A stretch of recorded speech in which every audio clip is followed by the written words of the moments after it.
Point Series 71 we got. From Series 70, Mikhail had no children. Why? Does David or Dawit trust her? For those following along, this name right here has been changed to David in some newer translations. You have to study the history of the alphabet to get the actual history of these letters. W, double V. But the sound always existed, right? So no matter what Bible you have, are they correct just by the letters in their creation date? Do you remember what type of woman Mikhail was? Why did she despise him in her heart? Wasn't he dancing before God? And for believers, dating, being engaged to, or marrying a non-believer does not mean that they are okay with you participating in sinful acts. And regardless of religion, non-believers can be faithful wives or husbands within marriage.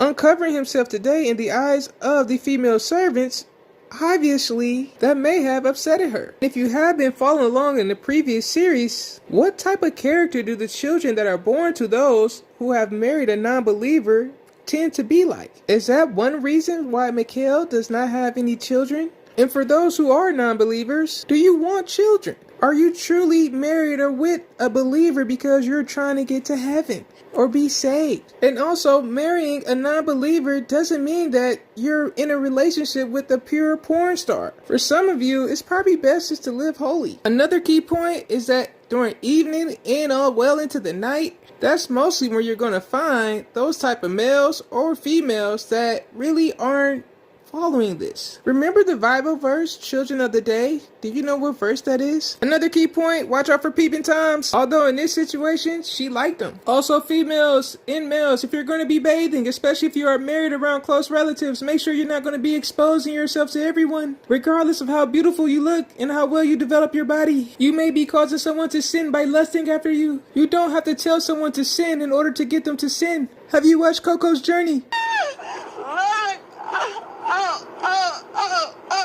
What was wrong with that? You never bounced in your seat before? Also, as we see in verse 4, marriage is not a universal restraining order that comes with soldiers and a promise ring not to have sex with anyone else after her uncleanness. Isn't that when most fertile? She laid with him. Verse 5, and she conceived and informed him. What about her husband? If only if she was like Tiffany Evans. Sometimes a girl needs to know that she's appreciated for all the things she does. Another key point, if you're not going to be faithful, rather than stay with someone and wait to find someone better, just find someone better. Stop being friends with benefits. Verse 11, if they're too occupied in their careers, don't want to spend their free time with you, let me not do this. What is wrong with you? Go be with your wife, or let them be single to focus on their career. Verse 26, 27, he got what he asked for. He was dead. She got a new husband and a baby, and then she had another baby. But remember, this is the Old Testament. To disobey God to do